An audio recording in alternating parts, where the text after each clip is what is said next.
오늘은 성경과 정치 28번째 시간 하도록 하겠습니다. 제목은 서구 근대사회의 근간인 십계명, 너는 거짓 증언하지 말라라고 하는 9번째 그 명령의 의미가 무엇인가 여러분과 함께 생각해 보도록 하겠습니다. 오늘 그 성경 말씀은 출애굽기 20장 16절입니다. 너는 내 이웃을 대적하여 거짓 증언하지 말라. 내 이웃을 대적하여 거짓 증언하지 말라. 그래서 오늘 살펴볼 십계명의 이제 9번째 명령은 우리에게 진실을 말하라고 이야기하는 겁니다. 진실을 이야기해라. Only truth. 영어로 얘기하면 only truth, nothing but the truth. 그렇죠? Only truth, nothing but the truth. 그래서 진실만을 이야기해야 된다. 이걸 또 거꾸로 이야기하면 그럼 거짓말하면 안 된다는 거예요. 거짓말하면 안 된다. 이거 뭐 우리 초등학교 유치원 이렇게 들어가면은 아이들에게 가르치는 게 그거잖아요. 거짓말하면 안 된다. 그렇죠? 엄마 아빠에게 거짓말하면 안 된다. 참 우리가 이제 수도 없이 이렇게 많이 들어왔는데 오늘 이제 거짓말하지 말라고 하는 거를 여러분과 함께 같이 이렇게 생각을 하려고 하고 또 이걸 준비해서 보니까 이게 안에 내용이 굉장히 뭐랄까 풍성한 거예요. 이게 굉장히 그 중요한 그런 명령이구나 하는 걸 이제 또다시 이제 알게 됐습니다. 자, 그러면 거짓말을 안 하고 오직 진리 아니면 진실만을 이야기하려면 우리가 어떤 사물을 보거나 아니면 어떤 사실 또 아니면 어떤 뉴스를 듣거나 이렇게 이제 했을 때 이게 진짜인가 아니면 가짜인가를 구분할 수 있는 능력이 있어야 되잖아요. 그렇죠? 이게 능력이 없으면 그러면 알게 모르게 거짓말을 할 수밖에 없다는 겁니다. 자, 그래서 하나님께서는 진리의 영이시기 때문에 우리가 구원받을 때 영원 무궁토록 우리 속에 진리의 성령님께서 들어오셨어요. 그래서 우리 양심을 이렇게 조명해 주기 때문에 저와 여러분이 조금 노력을 하고 성경 말씀을 이렇게 읽고 거기에 비추어서 이것이 옳은 것인가 그른 것인가를 이렇게 판단하는 훈련을 조금만 하면 그럼 분명히 이것이 진실인지 아니면 거짓인지 구분할 수가 있습니다. 자, 그런데 구분했다 그래서 끝나는 게 아니죠. 뭐냐 하면 구분하고 나서도 거짓을 진실이라고 이야기할 수 있단 말이에요. 내 입장에 따라서. 그러니까 어떻게 또 해야 되냐 하면 성령님의 인도를 따라 거짓을 말하지 않으려고 저와 여러분이 노력을 해야 되는 거예요. 그게 이제 성화의 과정입니다. 그러니까 진실과 거짓을 구분할 수 있는 그런 능력을 키우고 그 이후에는 거짓을 이야기하지 않으려고 성령님의 도우심을 받아서 애를 쓰는 그와 같은 일이 우리 그리스도인의 삶 속에 이제 있어야 된다. 근데 문제가 뭐냐? 저를 비롯해서 우리 인간의 특성이 뭐예요? 진실을 안다고 해도 그것이 내게 불리하면은 그러면 거짓을 말하기 쉬운 게 그게 인간의 이제 본성입니다. 요즘 뭐 유튜브라든지 SNS 이런 데 가서 가장 지금 문제가 많이 되는 게 뭡니까? 우리 영어로는 페이크 뉴스라고 얘기하는 거잖아. 가짜 뉴스. 그렇죠? 어찌나 가짜 뉴스가 많은지 정말 미국의 대통령도 말 그대로 대통령을 해먹을 수가 없을 정도로 그렇게 가짜 뉴스가 많은 거예요.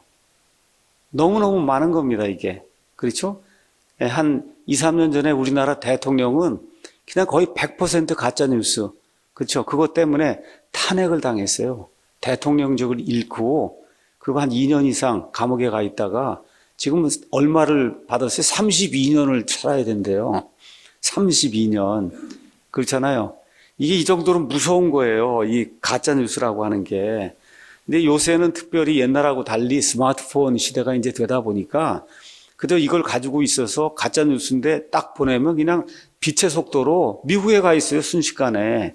그래갖고 다 돌아가고 맨 마지막에 나한테 들어와요.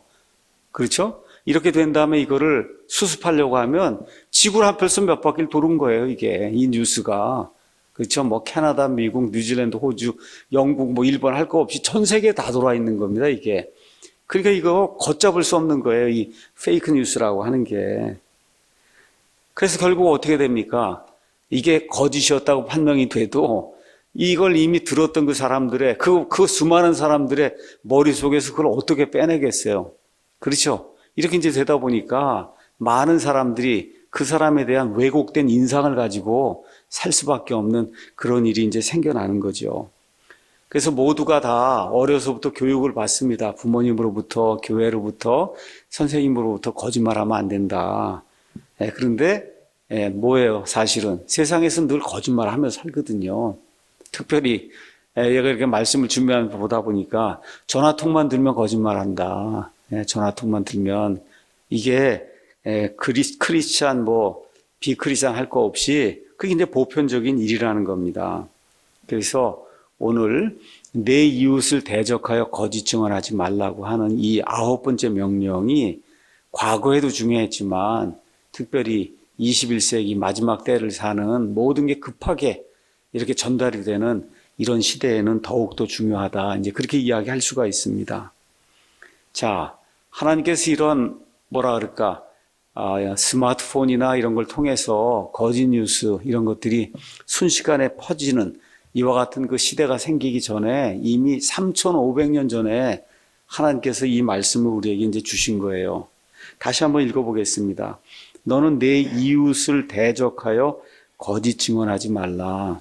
그러니까 거짓 증언하면 내 옆에 있는 이웃을 대적하는 거래요. 영어로 가서는 against 한 거거든요. for 해야지 그 이웃을 도와주는 건데 against 한다고 하는 말은 말 그대로 밀어붙여갖고 그 이웃을 곤경에 빠뜨리게 만드는 게 그게 대적하는 그런 일이거든요. 자, 그래서 이 말씀을 가장 널리 이렇게 아니면 가장 보편적으로 이렇게 적용하는 데가 어디냐? 법정입니다. 법정. 그렇죠? 법정에 가서 증인 선서를 하고 그러고 와서 이렇게 하게 되면 그러면 절대 위증하면 안 된다. 그렇죠? 이런 거 해서 여러분과 제가 다 이제 그런 내용인지 알 거예요. 근데 가서 보니까 이웃이라고 하는 말이 나와요. 이웃, 내 이웃. 그 내 이웃이라고 하는 말은 사회 공동체 안에 있는 내 주변에 있는 이웃이라는 겁니다. 그럼 이웃이 사회 공동체라고 얘기했으니 가정도 있을 수 있고 또 우리 같으면 교회도 있을 수 있고 내가 일하는 직장이 될 수도 있고 그보다 조금 큰 지역 사회도 될 수 있고 이게 이제 퍼져나가면 국가가 되고 그렇죠. 전 세계가 될 수 있잖아요. 거기 사는 모든 사람이 다 내 이웃이라는 겁니다. 이웃. 그래서 사회 공동체에 속해 있는 그 이웃을 대적하는 거짓 증언을 하면 안 된다. 자, 지금부터 3,500년 전에 하나님께서 이 10계명을 이스라엘 백성에게 이제 주셨습니다. 그 당시 상황을 여러분에게 잠시 설명을 해드려야 왜 이런 명령을 하나님께서 10가지로 딱 압축을 해서 명령을 주셨잖아요. 수천 개 명령을 주실 수 있는데 그걸 다 줘봐야 그걸 기억할 수도 없는 거고 그러니까 이거를 딱 10가지로 요약을 해서 주셨는데 그 10가지 요약한 것 중에 하나가 내 이웃을 대적하여 거짓 증언하지 말라는 거예요. 그러니까 그 시대 상황이 이웃을 대적해서 거짓 증언하는 사례가 굉장히 많았던 그런 시대라는 겁니다. 그래서 그 당시에 이교도들의 이 법정에서의 그 시스템 아니면은 사법제도가 어땠는가 그걸 여러분에게 잠시 이제 소개를 하도록 하겠습니다. 어떤 사람이 범죄를 지은 것으로 이렇게 이제 추정이 돼서 그래서 이제 재판을 받는다고 이제 생각을 해봐요.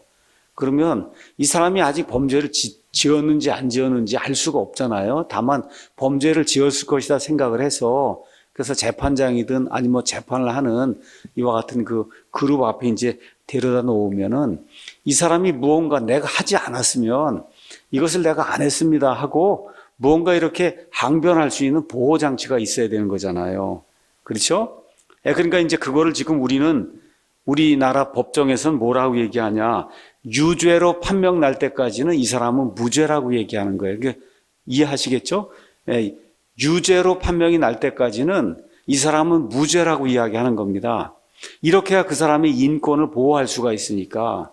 근데 3,500년 전, 4,000년 전에 거꾸로 돼 있는 거예요. 무죄로 판명이 날 때까지는 유죄가 되는 거예요. 이 사람이 범죄한 것 같다 하고 그리고 이게 재판관에게 데려가면 일단 뭐예요? 무조건 유죄라는 거예요. 무죄로 판명이 날 때까지. 과거의 사법 시스템이 이제 그랬다는 겁니다. 또 증거를 이렇게 제시하려고 하면 그러면 어떤 증거를 제시할 수 있는 규칙이 있어야 되는데 과거에는 그런 규칙이 없었다는 거예요. 그러니까 범죄를 지었다고 하는 이와 같은 죄목을 가지고 재판관들 앞에 가면은 증거를 제시할 수 있는 방법이 마땅치가 않았어요. 지금부터 한 3,000년, 4,000년 전에는. 또 어떤 일이 있었냐? 증인이 한 사람만 나서서 이 사람이 그 범죄를 행했습니다 하면 그러면 그 사람은 범죄를 행한 걸로 그렇게 이제 판정을 받는 겁니다.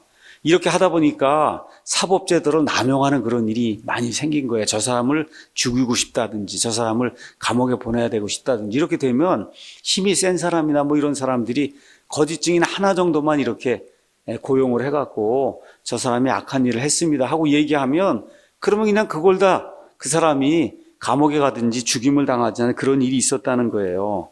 근데 더욱이 문제가 되는 게 뭐냐. 한 3,000년, 4,000년 전에는 하여튼 뭐 조그맣든 크든 이렇게 범죄를 저질렀다고 얘기하면 대다수가 사형에 처해지는 거예요. 이런 사람을 사회에 두면 안 된다. 자, 이런 상황 속에서 누군가가 거짓 증언을 하나 했다고 하면 한 사람의 목숨이 왔다 갔다 하는 거잖아요. 그렇죠? 예. 여러분 잘 아시는 것처럼 열왕기상 21장에 가서 보면 아합 왕이라고 한 사람이 나봇이라는 사람을 죽이는 그와 같은 내용이 한 장에 이제 기록이 되어 있습니다. 아시는 것처럼 이 사마리아 궁궐 그 옆에 나봇의 포도원이 있었어요. 근데 이제 아합이 농사 짓는 걸 아마 좋아했던 것 같아요. 이렇게 채소를 키우든지 아니면 하여튼 뭐 이렇게 포도원에서 포도 이렇게 가꾸고 뭐 이런 걸 좋아했던 것 같아요. 근데 왕궁 옆에 나봇의 포도원이 있으니까 그러니까 돈을 주고 좀 나한테 빌려주든지 그렇죠. 어떻게 팔든지 뭐 어떻게 해서 내가 좀 이 포도원을 좀 쓰면 안 되겠느냐. 그랬더니 나봇이 뭐라 그래? 이건 조상 대대로 내게 떨어진 하나님이 주신 상속 재산의 몫이기 때문에 왕이라도 이걸 가져갈 수 없다. 그렇죠? 너무 당연한 거 아니에요. 이렇게 되니까 아합이 그냥 근심하게 되죠. 그랬더니 그 옆에 누가 나타나요? 아합의 부인 이세벨이 나타나서 도대체 당신 왜 이렇게 얼굴이 침울하냐. 그러니까 그 얘기를 쭉 한 거예요. 나봇이 요 옆에 포도원이 있는데 내가 좀 포도를 키우고 싶은데 이거 밭을 빌려주지 않는다. 그랬더니 이세벨이 당신이 도대체 이 나라의 임금이냐. 그렇죠? 내가 당장 이 포도원을 뺏어서 당신에게 주겠다. 이러고는 어떻게 합니까? 거짓 증인 두 사람을 고용을 하잖아요. 거기 나온 거짓 증인을 성경 가서 보니까 벨리알의 자손이라고 이렇게 표현했거든요. 벨리알의 자손들. 말 그대로 마귀의 자식들이라는 거예요.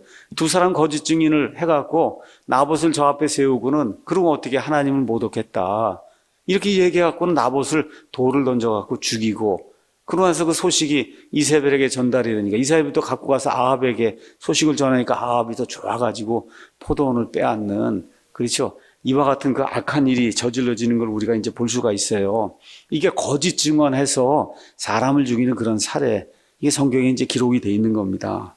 자, 그래서 이와 같은 일이 고대 사회에서는 아주 빈번하게 일어났기 때문에 하나님께서 이런 일이 계속 진행이 되면 그 사회가 하나님이 원하시는 번영을 누릴 수 없기 때문에 그래서 10가지 명령을 주시면서 특별히 9번째의 명령으로 너는 내 이웃을 대적해서 거짓말을 하면 안 된다. 거짓 증언을 하면 안 된다고 하는 구체적인 명령을 이제 주신 겁니다. 그래서 이런 명령을 이스라엘 백성은 받았으니까 주변에 있는 다른 사람들과는 다른 삶을 살 수밖에 없는 거예요. 하나님이 왜 이스라엘을 특별히 선택했냐. 여러분과 제가 이렇게 역사를 이렇게 보면서 어떨 때 보면 참 답답한 게 있어요. 제가 이번 월요일도 이 목사님들이 이제 앞에서 이제 그 신정정치, 국가교회 이런 것이 이제 없어지면서 미국의 이제 자유헌법, 이거부터 한 200년 전에 이제 이것이 이루어져서 그래서 국가가 지정하는 국교라고 하는 거 그게 있을 수 없는 거다. 뭐 이런 이야기를 했잖아요. 여러분에게 몇 차례 이야기를 하고 많은 사람들이 그 이해를 잘 못하더라고요.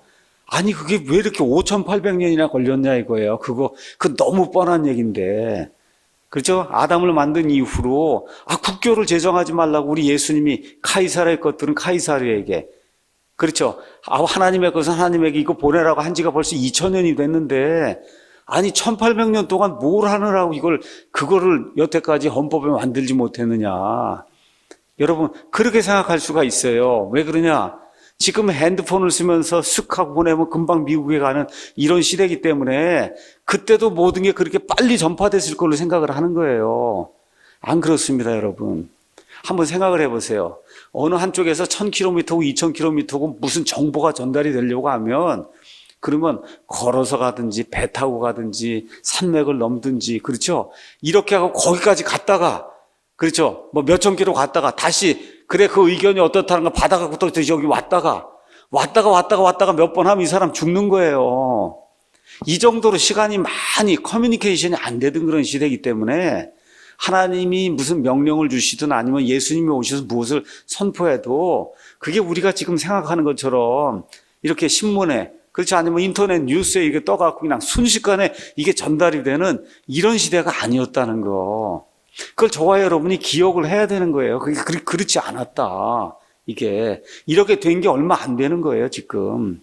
자, 그래서 옛날에는 이런 교통수단, 통신수단, 그렇죠. 커뮤니케이션 뭐 할 수 있는 이와 같은 수단이 아주 빈약했기 때문에 어떠한 좋은 법칙이든 뭐든 이런 것들이 온 세상 모든 사람에게 들어가서 그 사회 전체로 파급이 되려고 하면 엄청난 시간이 걸렸다는 겁니다. 이걸 좀 저와 여러분이 이제 이해를 해야 되는 거예요. 자, 그래서 하나님께서 이스라엘을 선택하셨어요. 선택하신 목적은 그 모든 이교도 세상들이 우상을 섬기고, 그렇죠, 마귀가 원하는 그런 시스템을 구축해서 아이를 잡아서 죽이기도 하고 인신 제사를 드리기도 하고 뭐 여러 가지 사악한 그런 짓을 하는데, 여기 이스라엘이라고 한 민족, 하나님의 그 친백성을 하나님이 선택하셔서 그 백성이 하나님이 원하시는 이와 같은 명령들을 준수하게 될 때 하나님의 이 복이 임하는 것을 보여줌으로 말미암아 참된 하나님을 따르게 되면 이와 같은 물질적인 복이 이 땅에서 이루어지는구나, 이런 걸 직접 보여주시기 위해서 이 땅의 백성으로 이스라엘 백성 하나님이 이제 삼으신 겁니다.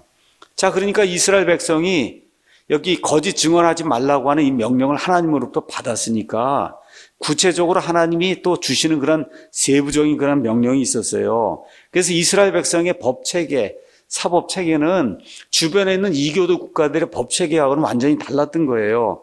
일단 신명기 19장 15절에 있는 것처럼 적어도 어떤 사람이 범죄를 했습니다, 뭘 했습니다, 이거 증명하려고 하면 두 명이나 세 명의 증인이 장로들 앞에서 증언을 해야 되는 거예요. 한 명이 해서는 안 되는 거예요. 이교도 이런 세상에처럼.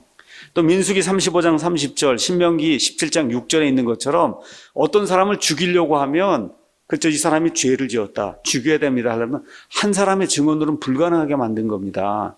이 이스라엘 백성의 그 사법 시스템에서는. 또 어떤 일이 또 있었냐, 사람을 죽이려고 해, 저 사람 범죄했다, 죽이려고 하면 범죄했다고 증언하는 그 고발자가 먼저 돌을 집어서 그 사람을 죽여야 되는 거예요. 그렇죠? 그러니까 이거 고발하는 거 하고, 고발은 할 수 있는데 여러분, 저 사람 하지 않았는데 그걸 내가 고발해갖고 내가 가서 돌을 던지려고 하면, 그러니까 아니면 돌을 던졌다고 생각해 보세요. 이 사람 평생토록 그 양심의 부담 때문에 어떻게 삶을 살겠어요. 그렇죠? 이렇게 법을 만들어 놓은 거예요. 하나님이 모든 사람에게 정의를 집행하고 그런 집행하는 그런 사회가 돼야만 그래야 국가가 부흥할 수 있기 때문에 그렇게 이제 만들어 놓은 거예요.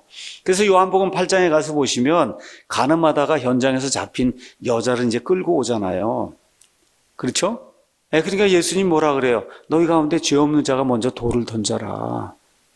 그렇죠? 그렇게 하니까 어때요?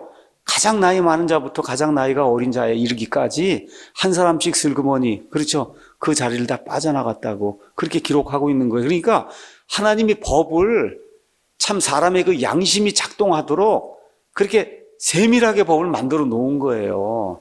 고소까지 했지만 진짜 그 사람, 죄 없는 사람을 죽여놓고 그리고 어떻게 살겠습니까, 평생을.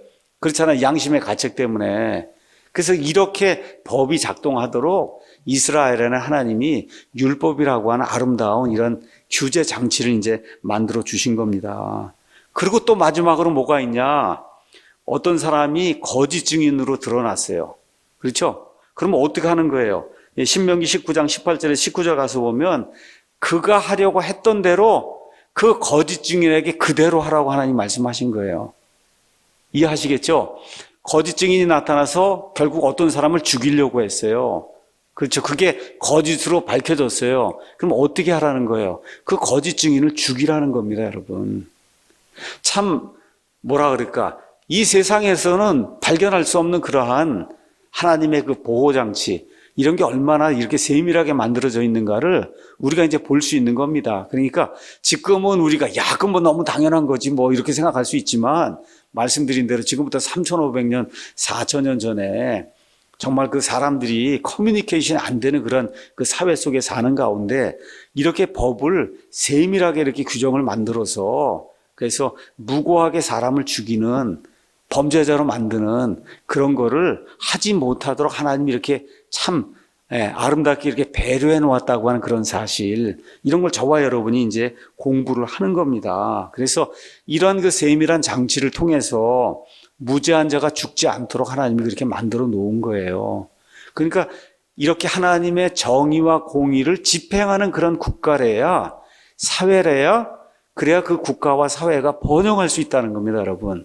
제가 요 근래 이제 이 십계명을 계속해서 이제 여러분과 공부하면서 강의하면서 많이 느끼는 게, 정말 여기 나오는 그 10가지 명령, 하나님에 대한 거, 또 하나님이 이웃에 대해서 이렇게 주신 그 6가지 그 명령, 이런 것만 정말 잘 지키기만 해도 그냥 진짜로 복이 되겠구나. 사회가 정말 건강하게 이렇게 발전하겠구나.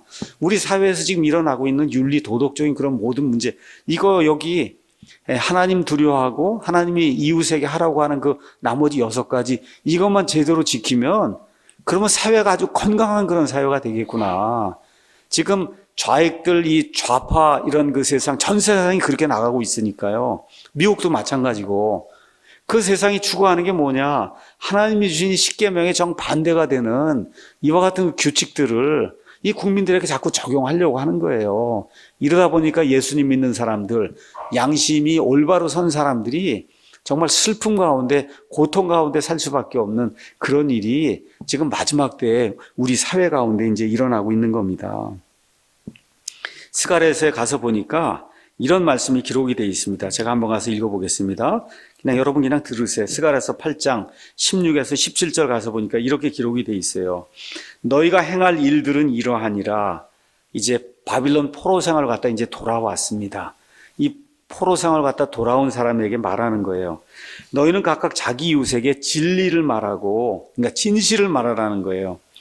너희 성문들에서 진리와 화평의 재판을 집행하며 너희 중 아무도 마음속으로 자기 이웃을 치려고 악을 꾀하지 말고 거짓 맹세를 사랑하지 말라.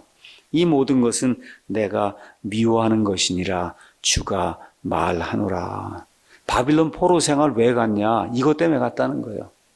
진리를 이야기하지 않고, 그렇죠? 자기 이웃을 치려고 악을 꾀하고 자기 이웃을 대적해서 거짓 증언하고 하는 그런 일들이 팽배하게 되면 그럼 그 국가가 존재할 수 없다는 겁니다. 그래서 바빌론 포로 생활 갔다 온 이후에 이 스가랴 대언자를 통해서 이와 같은 경고의 말씀을 하나님이 이제 주시는 거예요. 그래서 거짓 증언하지 말라고 하는 이와 같은 하나님의 그 규제 장치는 이 시대 법정에서도 그대로 적용이 되고 있어요. 가장 중요한 건 뭐냐? 거짓 증언하면 안 된다는 겁니다. 그래서 판사를 포함해서 판결을 내리는 데 관여하는 모든 사람이 이 점을 이제 중시해야 됩니다. 자, 지금은 이제 주로 거짓 증언에 대한 거 이야기했고, 이 거짓 증언 하지 말라고 하는 말은 다시 말해 거짓말 하지 말라는 거거든요. 거짓말. 자, 그래서 9번째 명령을 아주 간단하게 줄이면 너는 거짓말 하지 말라. 이렇게 이제 우리가 요약을 할 수가 있습니다. 거짓말은 크기도 다 다르고 그 다음에 종류도 엄청 많아요. 근데 가장 중요한 것이 뭐냐? 남을 해치는 그런 거짓말을 하면 안 된다는 거예요. 남을 해치는 그런 거짓말.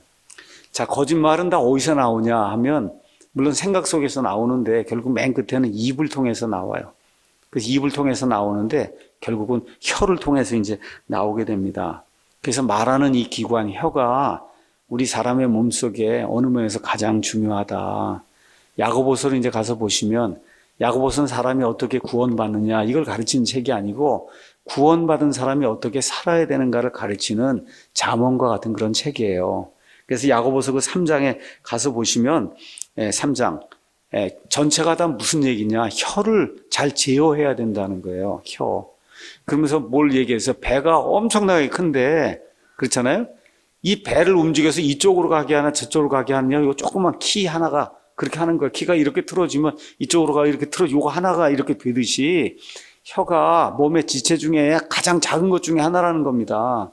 근데 이 혀 하나를 가지고 하나님께 영광을 돌리기도 하고 사람을 저주하기도 하고 진실을 말하기도 하고 그다음 어떻게 거짓을 말하기도 하고 그러면서 야고보가 뭐라 그래요? 여기 샘이 있는데 샘이 짠물, 단물을 동시에 내는 샘이 어디 있느냐? 그 얘기를 하면서 그리스도인에게 하나님의 진리 영이 들어가 있으면 그러면 진리만을 이야기해야 된다. 하나님께 영광이 되는 거, 사람을 살리는 그와 같은 말을 해야 된다. 이제 그렇게 이야기하고 있는 겁니다.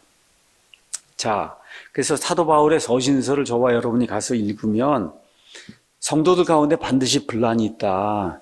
여러분 한번 가서 고린도 교회, 그렇죠? 갈라디아 교회, 이런 데 교회들 한번 가서 이렇게 보세요. 그럼 그 안에 분란이 있어요. 그 분란은 거의 100% 말 때문에 생기는 겁니다. 말, 이 혀 때문에 이제 생기는 거예요. 이제 이렇게 하다 보니까 바울이 뭐라고 얘기하냐. 형제들 가운데 중상모략하는 거 이걸 버려야 된다. 비방하는 거 모든 악의와 함께 버려야 된다. 이렇게 이제 이야기하는 거예요. 이거를 이제 현대말로 이야기하면 우리 가십이라고 하는 말 쓰잖아요. 가십이라고 하는 말 험담하는 거거든요. 당사자가 없는 가운데 뒤에서 이제 험담하는 거. 잠언 22장 1절 가서 보면 많은 재물보다 오히려 좋은 이름을 택해야 된다. 돈 많은 것보다 이 사람이 명예로운 사람이라고 하는 게 더 중요하다는 거예요. 근데 험담은 뭐라는 거예요? 명예를 깎아내리는 거거든요. 저 사람 없는데, 그렇죠? 이렇게 험담하거나 비방하는 그런 말을 해갖고 저 사람을 깎아내리는 거예요. 그래서 이것은 사람의 명예를 파괴하는 거기 때문에 이건 안 되는 거다. 성경이 우리에게 이야기하는 거예요. 그러면서 저와 여러분이 또 기억을 해야 될 게 있어요. 이렇게 험담을 하는 것도 나쁜데 듣는 것도 나쁘다는 거예요. 듣는 것도 나쁘다. 그러니까 우리 그리스도인들이 취해야 될 태도가 누가 없는 가운데 험담이 이렇게 나오면 나는 듣기 싫으니까 딴 데 가서 하라든지 하지 말자고 하든지 이렇게 이야기를 해야 된다. 그래서 이 험담은 세 사람을 죽인다. 말하는 사람을 죽여요. 그 말을 듣는 사람을 죽여요. 그 말의 대상이 되는 그 사람도 죽인다. 그러니까 사람이 없는 가운데 이렇게 험담하는 그런 일은 우리가 안 해야 된다. 그래서 누군가가 합당하지 않은, 물론 어떤 사람에 대한 일 이야기할 수 있고 또 의논하기 위해서 이야기할 수가 있어요. 근데 그게 도를 지나쳐서 말 그대로 명예를 헛되이 이렇게 실추시키는 그러한 일이 발생하게 되면 당장 그 자리에서 일어나서 딴 데로 피하는 것이 그 사람도 살리고 나도 살리고 그 험담의 대상이 되는 그 사람도 살리는 그런 일이다. 이렇게 이제 저와 여러분이 기억하면 좋을 것 같습니다. 자, 그럼 거짓말하지 말라는 걸 또 거꾸로 이야기하면 그럼 정직한 삶을 살아야 된다는 겁니다. 그렇죠? 정직한 삶. 여기 조지 오웰이라고 하는, 여러분 1984라고 하는 그 소설을 썼던 그 조지 오웰 아시죠? 조지 오웰이 이런 말을 이야기했대요. 모든 사람이 거짓에 빠져 있을 때 진실을 말하는 것은 혁명을 하는 것과 같다. 여러분, 참 조지 오웰의 그 여러 가지 글, 그다음에 이렇게 뭐랄까 사람들이 인용하는 그 짧은 그 인용구 이런 거 가서 보면 야, 정말 어떻게 그 1950년대 막 이럴 때 이걸 70년 이런 걸 앞을 내다보고 앞으로 일어나는 세상, 그렇죠? 이 빅브라더가 나타나서 세상을 다 통치하고 이런 걸 어떻게 이렇게 다 예측을 했을까? 모든 사람이 다 거짓에 빠져 있을 때, 그렇죠? 진실을 가서 이야기하는 거는 혁명을 하는 거와 마찬가지라는 거예요. 근데 지금 저와 여러분이 사는 시대가 바로 이런 시대예요. 그러니까 이런 시대니까 모든 그리스도인들이 진실을 말하기 위해서 혁명을 해야 된다는 겁니다, 여러분. 혁명이 쉬운 게 아니잖아요. 그렇죠? 혁명이 쉬운 게 아니에요. 그러니까 엄청나게 어려운 일이다. 모두가 거짓말을 할 때 나는 진실을 말해야 되겠다 하고 굳게 마음에 이렇게 작정하는 게 얼마나 어려운 일이겠어요. 지금 우리가 사는 시대는 포스트 마더니즘 시대다. 이제 그렇게 이야기합니다.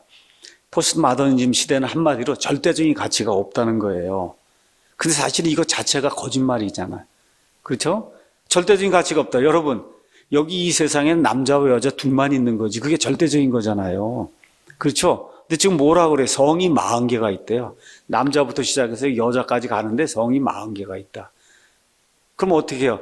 남자 여자를 부리지 말라는 거예요. 이 다음에 얘가 19, 20살 돼서 성인이 될 때 자기가 그 성을 결정할 거다.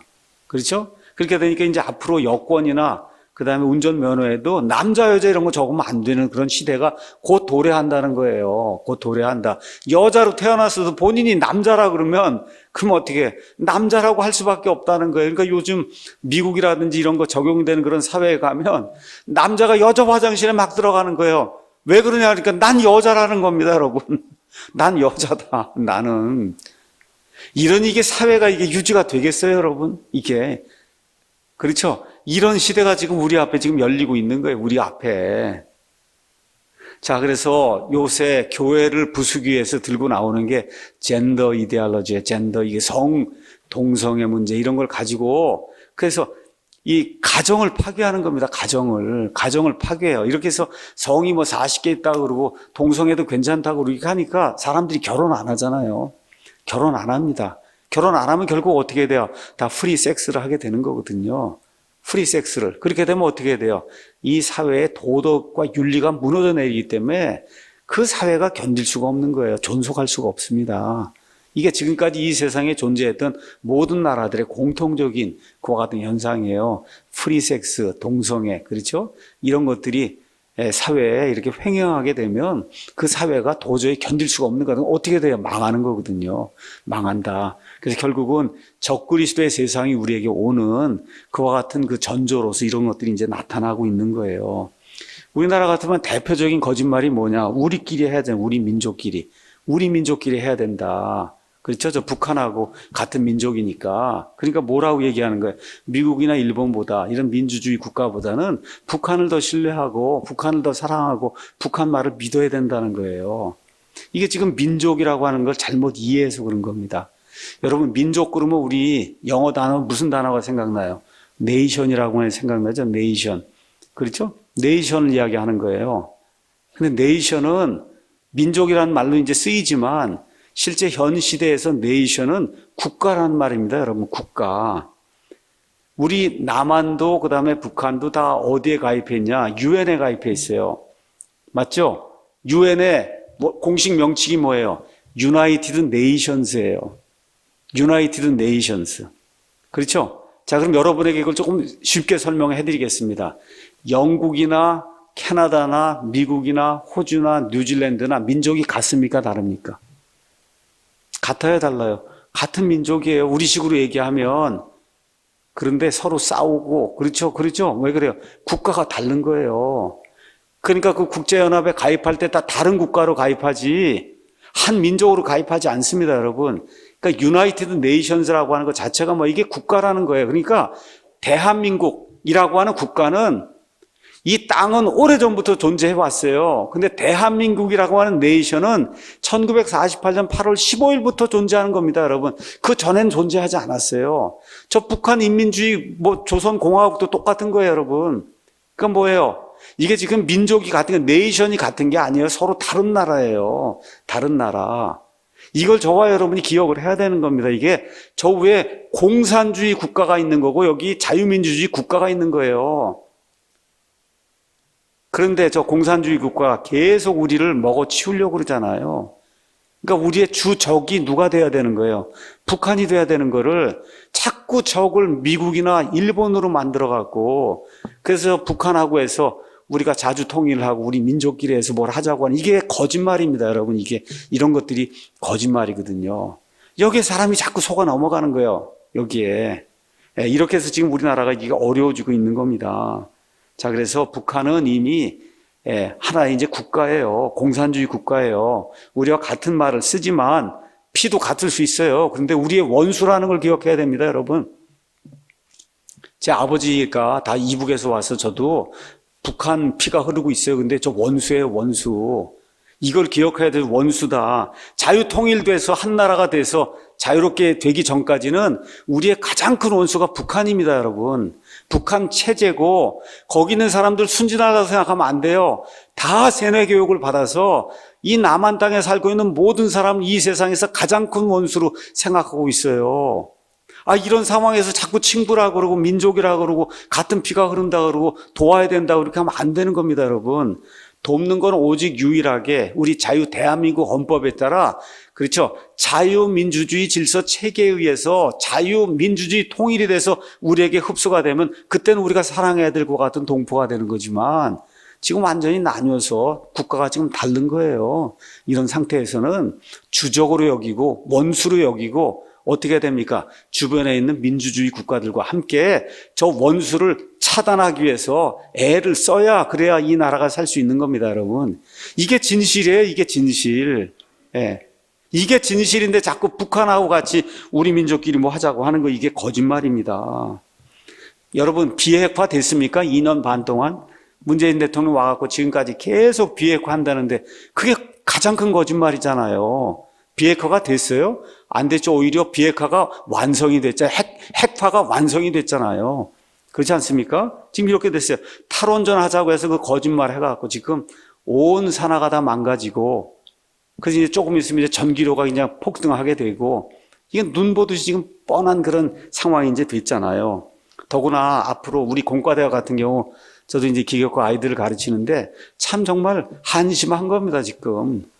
앞으로 정말 우리가 세계 최고의 그런 기술을 가지고 우리 삶의 먹거리로 삼아야 될, 우리처럼 좋은 원전 기술을 가지고 있는 나라가 어디가 있어요. 그러니까 그거 다 못 사게 하니까 우리 기술자들이 지금 다 UAE 뭐 등등 해갖고 다 저쪽 중국인 이런 데로 다 나가서 기술을 팔아먹고 있잖아요, 지금. 이게 참 이런 안타까운 일이 이제 생기고 있는 거예요. 4대 강보, 여러분, 4대 강보라고 하는 것도 아주 커다란 그런 거짓말이거든요. 저 보가 없으면 그러면 홍수나고 해서 어려움 겪습니다. 제가 언젠가 한번 말씀드렸듯이 우리나라는 물 부족 국가예요. 그래서 물을 반드시 보에 담아놓고 필요한 걸 쓰지 않으면 그러면 어려움 겪는 거예요. 아까 말씀드린 것처럼 박근혜 대통령 탄핵을 할 때 수십 가지 거짓말이 나왔잖아요. 지금 2년 반 지나니까 다 뭐라 그래요? 거의 100% 다 거짓말이다. 그래서 지금 이 대한민국이 어려움을 겪고 있는 겁니다.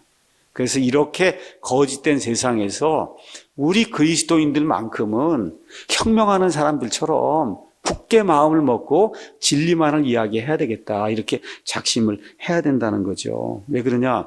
우리에게 하나님의 영이 들어있는데 그 하나님은 어떤 분이시냐? 하나님 자체가 진리라 그러잖아요. 예수님이 내가 길이요 진리요 생명이다, 그렇죠? 이렇게 이야기하기 때문에, 그래서 이 예레미야를 이 국가의 위기의 때에 가서 읽어보시면 이렇게 하면 나라가 망하는구나, 이걸 알 수가 있는 겁니다. 예레미야 5장 가서 한번 읽어보겠습니다. 너희는 예루살렘 거리를 이리저리 두루 달리고 또 이제 보고 알며 그것의 넓은 곳에 한번 찾아봐라. 만일 너희가 판단의 공의를 집행하며 진리를 구하는 사람을 하나라도 찾을 수 있거나 혹은 거기에 그런 자가 있다면 내가 예루살렘을 용서하겠다. 저와 여러분이 이 나라를 살리기 원하시면 저와 여러분이 진리를 사랑하는 사람이 돼야 됩니다. 하나만 있어도 하나님이 예루살렘을 구출해 주시겠다 그러잖아요. 그렇죠? 이게 이 시대에 앞으로 우리가 적그리스도의 이제 시대가 오기 전에 이제 엄청나게 어려운 그런 시대가 올 거예요. 이 시대에서 저와 여러분이 빛과 소금의 역할을 한다는 게 다른 거 아닙니다, 여러분. 이거 불 들고 다니라는 거 아니거든요. 모든 상황에서 진실만을 이야기하는 그런 교회가 돼야 된다. 저와 여러분이 돼야 된다는 겁니다.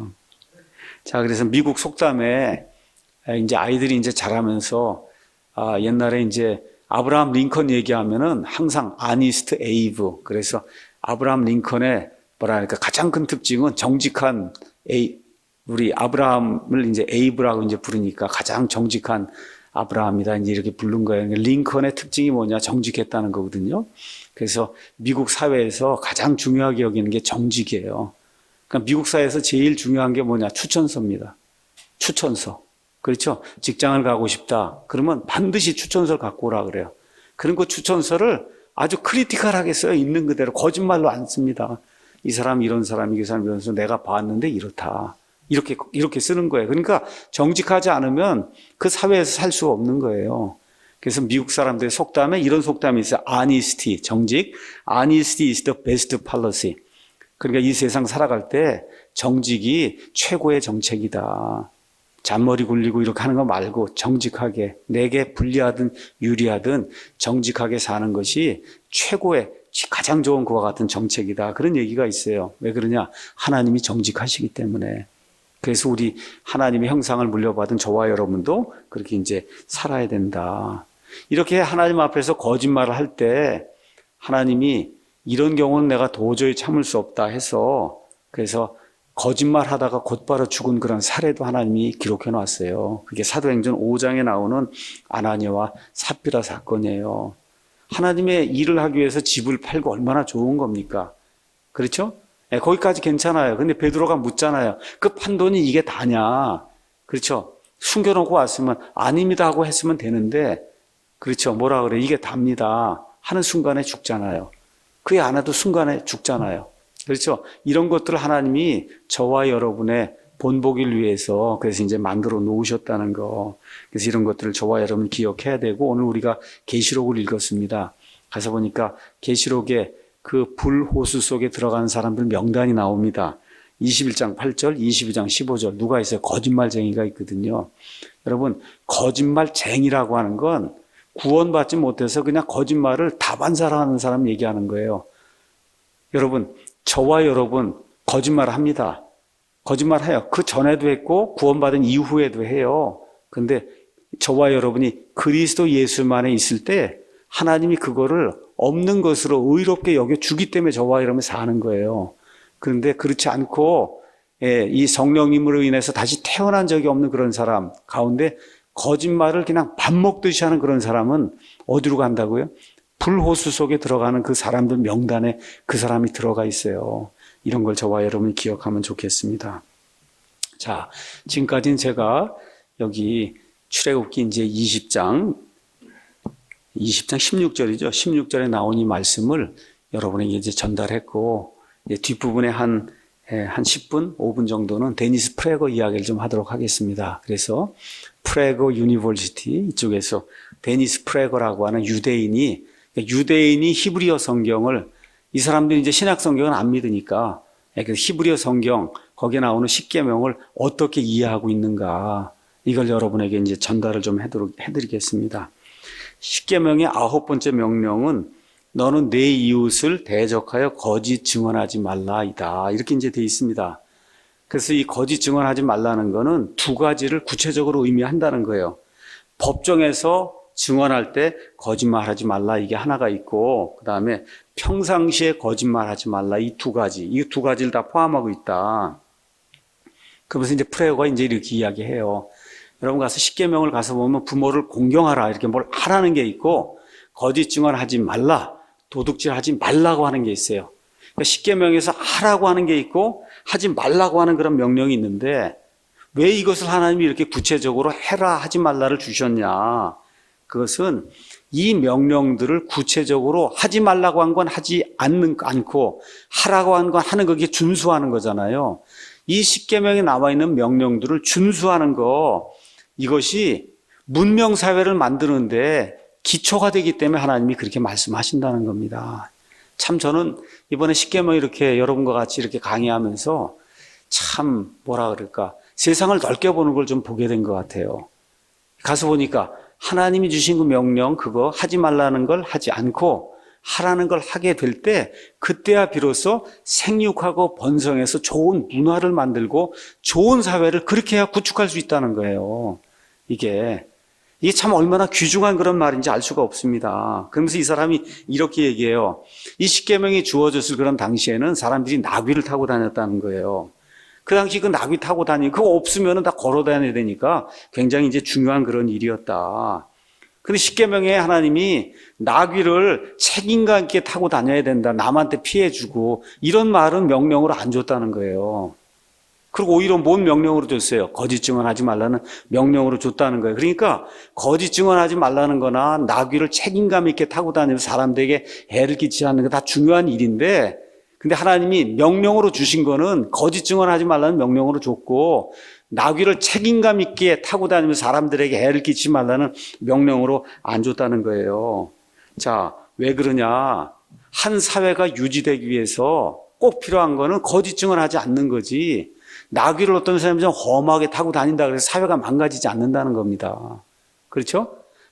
여러분 이해하시겠죠? 나귀를 좀 험하게 타고 다니면서 사람이 좀 다치고 한다 그래서 사회가 붕괴되지 않는다. 그런데 거짓 증언을 사람들이 하기 시작하면 사회가 붕괴가 된다는 거예요. 자, 그래서 이 한 사회가 견뎌낼 수 없는 게 뭐냐? 나귀를 험하게 타는 사람들은 사회가 견뎌낼 수 있다는 거예요. 근데 거짓 증언하는 사람들이 불어나면 그 사회가 도저히 견디지 못하고 붕괴하게 된다는 겁니다. 그래서 법정이든 아니면 세상의 어디 모임에서든 이 거짓을 증언하는 이런 사람들, 이런 것을 이겨낼 수 있는 방법이 없다는 거예요. 그래서 사법, 이 법정에서 거짓 증언하면 그러면 정의가 존재할 수가 없죠. 그 정의를 구현할 수 없다는 이런 생각을 모든 사람이 하게 되면 그 사회는 망한다는 거예요. 암만 가서 이야기를 해도 그렇지 않습니까? 암만 가서 이야기를 하고 증거를 가져다 대도 그걸 들어주지 않으면 그럼 어떻게 돼요? 그게 한두 명이 아니라 여러 사람이 그런 일을 당하게 되면 그 사회에 소망이 없어지잖아요. 그럼 어떻게 돼요? 망할 수밖에 없다는 거예요. 그래서 이분이 이렇게 이야기하는 거예요. 히브리 성경에 나와 있는 이 말씀은 아주 단호하다. 그래서 어떻게 되냐? 거짓 증언을 해갖고 저 사람을 죽이려고 했으면 그럼 뭐라 그래요? 이게 거짓 증언으로 드러나면 거짓 증언한 사람 아주 죽여야 된다고 하나님이 말씀하실 정도로 이게 매우 무서운 그와 같은 범죄라고 하는 거. 지금 하나님이 그 정도로 심각하게 받아들이는 거다. 그래서 법정에서든 일상생활에서든 진실을 말하려고 애를 써야 된다. 12세기에 그 유대인들 가운데 그 랍비들 가운데 유명한 사람 중에 한 사람이 이븐 에스라라고 한 사람이 있었다 그래요. 그 다음에 21세기에 예일 대학에 브리바드 차일드라고 하는 유명한 성경 학자가 있었다 그럽니다. 이 두 사람이 공통적으로 인정한 게 뭐냐? 여기 출애굽기 20장에 나온 그 9번째 명령은 이 세상 모든 곳에 적용되는 명령이지 법정에만 적용되는 그런 명령이 아니다. 그래서 많은 사람들이 거짓 증언하지 말라. 이건 법정에서만 해야 되겠구나. 이게 아니고 우리가 사는 모든 사회 모든 부분에서 이것이 적용이 돼야 된다. 유대인 랍비도 그렇게 이해를 하고 20세기, 21세기에 사는 이와 같은 예일 대학의 이와 같은 성경학자도 이와 같은 말을 인정하고 있다. 그래서 만일 이게 법정에서라고만 제한이 된다고 하면 하나님이 너는 내 이웃을 대적하여 거짓 증언하지 말라. 법정에서 이렇게 법정에서를 달아주셨을 텐데 그렇지 않다는 거예요. 이게. 자, 그러면서 이분이 이렇게 이야기하는 겁니다. 사회에는 많은 중요한 가치가 있지만 가장 중요한 게 뭐냐? 진실이라는 겁니다. 진실. 그래서 선하게 살고 선하게 이렇게 행동하는 거 이게 중요하고 또 불쌍한 사람을 보면 불쌍하게 여기는 게 동정심을 갖는 거 이런 게 중요한데 자, 이런 것은 아주 조그만 미시적 영역이나 개인적 영역에서 중요하다고 그렇게 볼 수가 있다는 거예요. 근데 사회 전체를 놓고 봤을 때 사회 전체, 거시적 영역에서 사회 전체 영역에서 진실이라고 하는 거는 사람에게 동정심을 베푸는 거 아니면 친절을 베푸는 것보다 훨씬 더 중요한 그런 가치다. 그래서 사실상 아프리카의 노예제도, 그 다음에 독일의 나치즘, 그 다음에 소련과 그 다음에 중국 이런 데 공산주의 이런 모든 사회에서 보통 얘기하는 커다란 그런 악은 다 거짓말에 근거하고 있다. 여러분 노예 무역상 옛날에 지금부터 한 2세기 전에 2세기 전쯤에 나치주의자 공산당원들 그들의 삶을 이렇게 가서 보면 개인적인 삶에서는 남에게 동정심을 보이는 사람들이었다는 거예요. 그 사람들도 노예 무역상이지만 자기 아이들이 옆에 있는 친척들이 뭐 가서 하는 거 보면 엄청나게 동정심을 베풀고 선한 삶을 살았다는 거예요. 근데 그들이 말했던 것, 그들이 믿었던 것은 거대한 거짓말이었다는 거예요. 그래서 그 사람들이 거짓말을 믿고 인간으로서는 해서는 안 될 거대한 악을 저질렀다는 거예요. 그러니까 어떤 거짓말을 믿었냐. 이렇게 왜 수많은 그런 그 아프리카에 사는 흑인들을 노예로 만들었냐. 흑인이 백인보다 못하다는 거짓말을 믿었다는 겁니다. 흑인은 백인보다 못하고 짐승과 같은 그런 존재다. 그런 거짓말이 그 당시에 파급이 돼 있었는데 그 말을 하기도 했고 그대로 믿고는 그것은 사람들을 짐승처럼 가져다가 팔았다는 거예요. 노예시장에서. 나치즘이 왜 나왔냐. 여러분 독일 사람들이 아리아 사람, 유럽 사람들이 그런데 아리아 사람들이 유대인보다 태생적으로 훨씬 더 낫다. 그래서 유대인들은 태생적으로 열등하다는 거예요. 이런 거짓말 하나 때문에 수천만 명의 그 독일 사람들이 이런 걸 믿고, 그리고 결국은 한 600만 명 이상의 유대인들을 죽이는 이와 같은 대학살, 홀로코스트를 저질렀다는 겁니다. 그래서 이런 거짓말을 믿지 않았으면 그런 일이 생기지 않았다는 거예요. 또 뭐라고 얘기하냐? 공산주의, 사회주의, 전체주의라고 하는 그런 시스템은 이분이 얘기해 전적으로 거짓말에 의존하고 있다. 저 김정은이 저 체제, 시진핑이 저 체제, 푸틴 뭐 이런 거 하는 건 전적으로 거짓말에 의존하고 있는 그런 체제라는 겁니다. 그 이상한 게 소련 이제 공산당 신문이 이제 처음에 한 80년 전쯤에 나왔던 것 같아요. 신문의 이름이 프라우다라는 거예요. 프라우다. 근데 프라우다의 러시아 말 뜻이 뭐냐? 진리란 뜻이에요. 그 공산당 기관지 그 이름이 러시아 말로 진리라는 거예요. 진리. 왜 그러냐? 진실이 없고 진리가 없기 때문에 그냥 진실이 있다고 떠들어 댄다는 거죠, 이게. 그렇게 해서 신문의 이름을 그렇게 이제 만들어 놨다는 거예요. 근데 그 사람들이 말하는 진실은 다 어디서만 나오냐? 공산당에게서만 나오는 거거든요. 그래서 공산주의, 사회주의, 이와 같은 그 전체주의 시스템을 저와 여러분이 경멸해야 되는 겁니다, 여러분. 경멸. 이거 이 세상에 존재해서는 안 되는 거예요. 인간을 인간 취급하지 않도록 만드는 이와 같은 그 사악한 제도이기 때문에. 자, 그래서 개인적인 그런 측면에서 볼 때 가학성애자, 또 반사회적 성격 장애자들, 이들이 할 수 있는 그런 악도 엄청나게 많다는 거예요. 그러면서 이분이 이런 얘기를 이제 들었어요. 수백만 명을 죽이는 그런 계획을 세우고 실행하는 그런 사람이 있는데 실제 가서 그 사람을 보면 아주 평범한 사람의 마귀가 아니라는 거예요. 거기에 대표적인 사람이 누구예요? 아돌프 히틀러 밑에서 수백만 명의 유대인들 죽이는 그와 같은 일을 감행했던 아돌프 아히만이라는 사람 여러분 들어보셨죠? 그 사람이 1961년도인가 예루살렘에서 재판을 받았어요. 전범으로. 그래서 아렌트라고 하는 그 여자가 가서 도대체 이 사람이 어떻게 생긴 사람이기 때문에 이 유대인들을 그렇게 많이 죽였나 하고 거기 가서 봤더니 진짜 이 세상에서 가장 평범한 그런 사람이더라는 거예요. 그래서 여기서 나온 유명한 책이 악의 평범함이라고 하는 그와 같은 그 유명한 말이 나왔고 예루살렘의 아히만이라고 하는 그런 책이 이제 나오게 된 거예요. 그 사람은 왜 그러냐? 거짓말을 진짜로 믿었기 때문에 그래서 이와 같은 악한 일을 저지르고도 양심의 거리낌이 없이 살았다는 겁니다. 그래서 많은 사람들이 이제 저지르는 거대한 악은 사람들이 잔인해서 내가 잔인한 걸 한번 내가 해봐야 되겠다 이래서 저질러지는 것이 아니라 악한 것이 사실은 선이라고 하는 그런 확신을 갖게 만드는 거짓말 때문에 그런 일이 생긴다는 거예요. 이게 악한 건데 자꾸 세뇌가 되면 이게 좋은 거라고 하는 그런 거짓말이 들어와서 이 사람을 세뇌를 시키면 이 사람이 잔인해서 사람을 그렇게 죽이는 게 아니라는 거예요. 그렇기 때문에 거짓이라고 하는 거 이런 거 하면 안 된다. 그렇게 이야기하면서 진실을 말하는 데 있어서 한 가지 거대한 장애물이 있다. 그 장애물은 뭐냐? 사람들이 이런저런 이유를 댄다는 거예요. 근데 그 이유가 아무리 좋은 이유라 해도 그것이 거짓에 기반한 거라고 하면 그러면 절대로 하면 안 되는 거다. 그러면서 예를 들었어요. 미국의 경우 1980년대에 노숙자 문제를 해결하기 위해 열심히 일하는 그런 활동가가 있었어요. 그 사람이 이거 문제를 해결하려고 하니 뭐라고 얘기했냐. 지금 현재 미국에 200만 명에서 300만 명의 노숙자가 있습니다. 우리 영어로 얘기하면 홈리스 피플이 있다는 거예요. 근데 몇 년 뒤에 공영방송에 나가서 뭐라고 얘기했냐. 이 프로그램을 진행하려고 하다 보니 숫자가 있어야 정부에 제시를 해야 되는데 그 숫자가 없어서 제가 그냥 그렇게 말한 겁니다. 여러분 노숙자 문제 해결한다. 이거 좋은 거잖아요. 그렇죠? 근데 거짓말을 하면 안 되잖아요. 근데 나중에 밝혀진 게 뭐예요? 그게 10분의 1뿐이 안 됐다는 거예요. 20만에서 30만밖에 안 됐다. 또 이거 비슷한 사례가 또 있다는 거예요. 암과 싸우는 단체들이 매년 유방암에 걸리는 여성의 수를 크게 과장하다가 이제 걸렸다는 거예요. 왜 그러냐?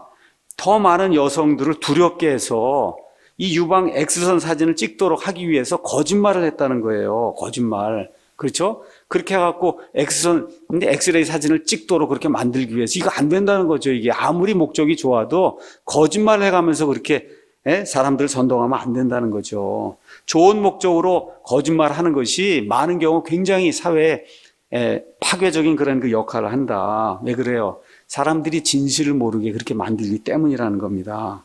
자, 그러면 국가가 이렇게 뭐 암을 퇴치해야 되겠다. 좋은 거잖아요. 근데 국가의 예산이 무한대로 있는 게 아니잖아요. 그래서 예산이 이렇게 딱 고정이 돼 있는데 숫자를 부풀려 놓으면 그럼 이걸 딱 고루 이렇게 분배를 해야 된다. 암 하는 데 쓰고 뭐 하는 데 이렇게 다 써야 되는데 암이 크다 그래서 이렇게 부풀려 놓으면 다른 쪽으로는 예산이 배분이 안 되잖아요. 그렇죠? 이렇게 돼서 사회가 병든다는 거예요. 그래서 거짓말 데이터를 쓰면 안 되는 거다. 이제 결론의 말씀 드리겠습니다. 십계명은 무고한 생명을 즉각적으로 구하는 것과 같은 예외적인 사례를 빼고는 예를 들어 강도가 권총을 들고 뭐 들어와서 너 엄마 어디 있냐 이렇게 얘기하면 거짓말 할 수밖에 없잖아 이럴 때. 그렇죠? 이런 특별한 그런 사례를 빼고는 어떤 명분도 진실을 말하는 것보다 우리에게 더 중요하지 않다는 거, 이거를 경고하고 있다는 거예요. 그러니까 그렇게 거짓말 할 수밖에 없는 상황이잖아. 엄마 어디 있다고 가르쳐주면 죽이니까. 그렇죠. 이런 사례를 빼고는, 그러고는 거짓말을 절대 하면 안 된다. 십계명의 10가지 명령은 훌륭한 사회, 또 훌륭한 문화를 창조하기 위해 하나님이 고안해내신 그러한 지침이다. 그런데 이런 훌륭한 사회는 진실에 기초하지 않는 한 만들어지거나 지속이 될 수 없다는 거예요. 그래서 지금 대한민국이 지금 걱정이 되는 겁니다. 완전히 그냥 거짓으로 뒤엎여 있거든요. 그렇죠? 대한민국 전체가 다 거짓의 산입니다, 지금. 이런 사회 속에서 좋은 문화가 만들어지고 좋은 국가가 만들어지는 게 이게 사실 현실적으로 역사적인 데이터를 봤을 때 불가능한 거예요. 그래서 저와 여러분이 아까 말씀드린 대로 모두가 거짓을 말할 때 진실을 말하는 건 혁명을 하는 것 같다.